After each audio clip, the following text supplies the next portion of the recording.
Just got out to Lake Havasu to the London Bridge. It's hotter than a Swahili leopard's paw out here. Little fountain. Little London vibe.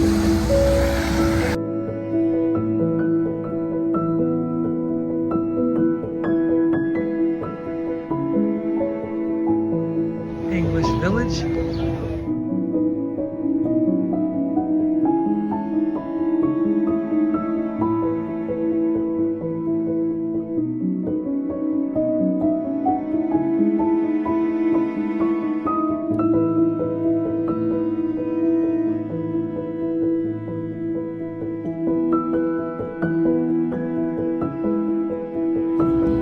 So, in 1965, a dude bought this when they changed the London Bridge or remodeled it or revamped it.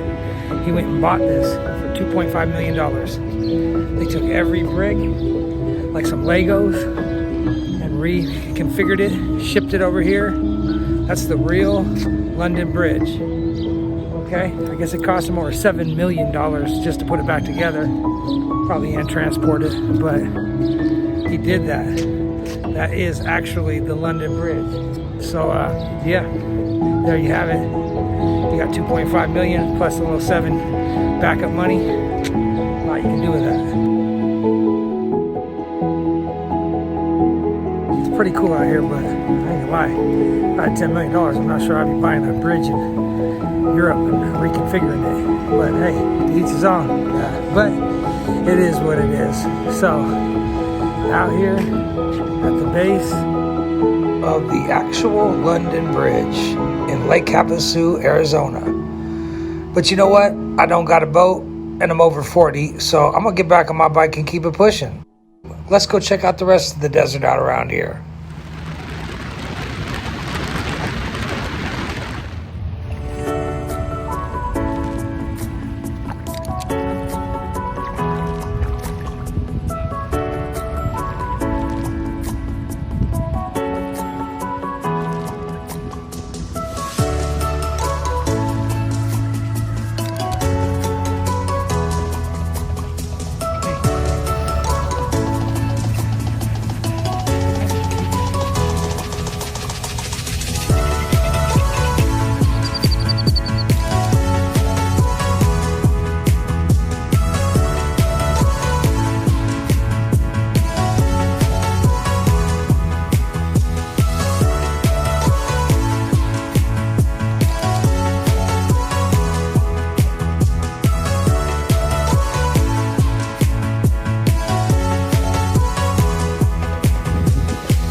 Out here in the Colorado River swimming.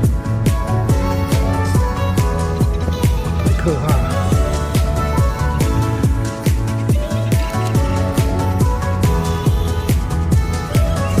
It's like Marlon Perkins' Wild Kingdom out here. We got geese and their babies. There's a whole herd of ducks. Little quackers too somewhere. See, another one, little babies. Pretty cool, huh? But yeah, man, on the Colorado River, down in Nevada now. I rode my bike down from the California, came from Havasu down here to right outside Laughlin, the Avi. That's the bridge to Arizona. Left Lake Havasu, followed the river back down to Nevada, swam in the river, was in the Colorado River swimming, changed up, and then jumped back across the river into Arizona. And up to one of my favorite places.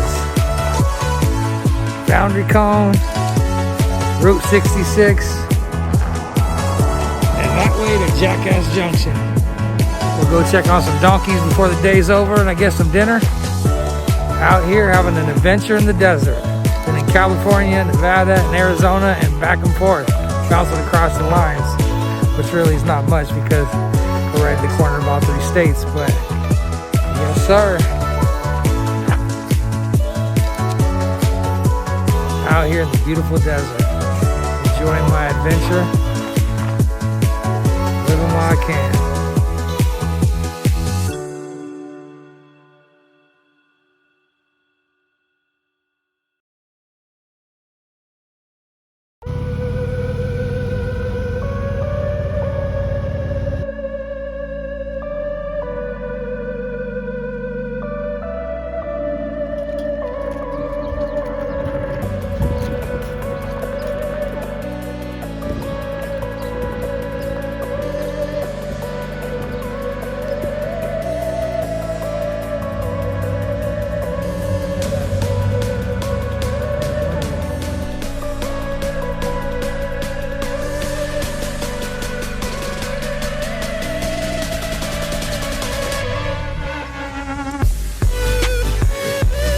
day in the desert is complete without visiting my donkeys.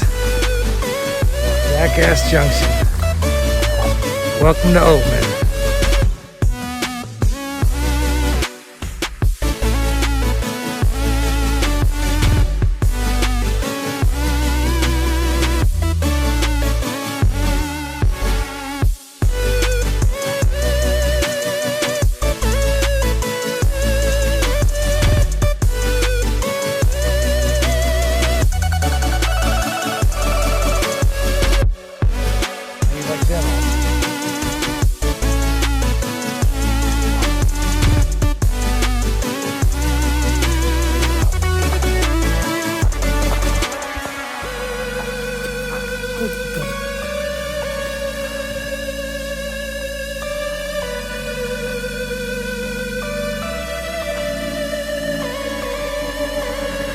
Day's cooling down. A little bit over 100 today. Now it's cooling down for sure. Out here, finishing the day off before I get some dinner.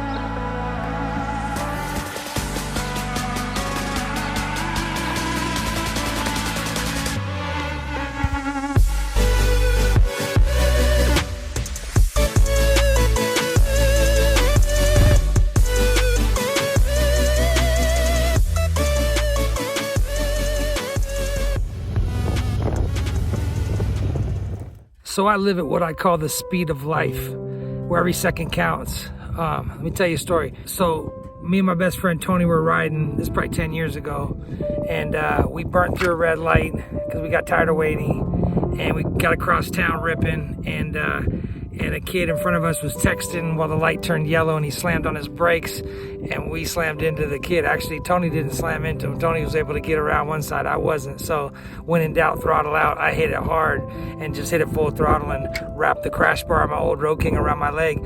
But I kept the bike up, and I didn't get hurt or whatever, and I think we scared the kid more than anything because we were in our patches back then and whatnot. But I'll tell you what, we both kind of realized when we got back home that if we wouldn't have ran that one red light, we wouldn't have hit that kid, because every second counts. Every little thing is connected like that. And so it's tough, and you always got to wonder. So I've always been like I've always tried to be real cognizant, like when we leave, like especially when I was in charge of people in a group, right? So if you're with a club or whatever else and you're out on the road, like a road captain, president, whatever you might be, everybody's life's in your hands to a certain degree, right? So every second counts, you leave, you got to figure everybody that ever had a tragedy or just a terrible thing that happened, especially with these motorcycles. You can imagine, a lot of times if they'd have left 10, 20, 30 seconds before or after they left, the situations that they came across that ended up being dastardly or, terrible, wouldn't have happened. And we don't control that. This isn't our hands, man. This is in God's hands, if you ask me. That's what I believe. And I just try and be cognizant, and I try to be careful to live, like I say, at the speed of life. And so that's what I try to do. I try to be aware. From the morning when I wake up, if I don't feel right, then I'm waiting a couple minutes before leaving.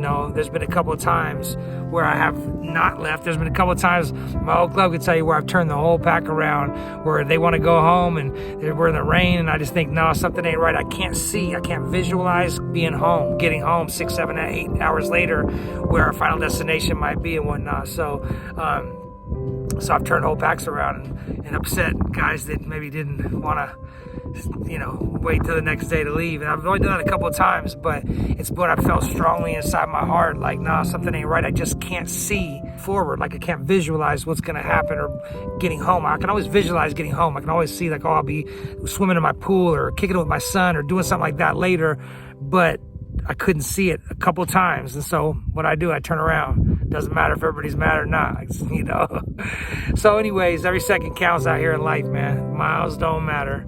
Route 66, boundary cone. The miles don't matter in your heart. The miles don't matter about what you've been through.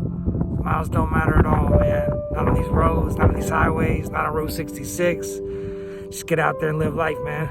And try and live at the speed of life, man. We can't control what happens. Like I say, that's not in our hands.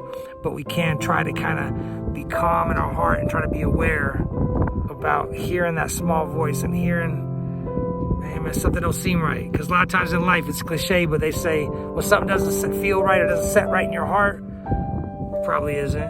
When something seems too good to be true, it always isn't. Or wait, or is it? You get my point. Anyways, we out of here. Miles don't matter. Back on the road.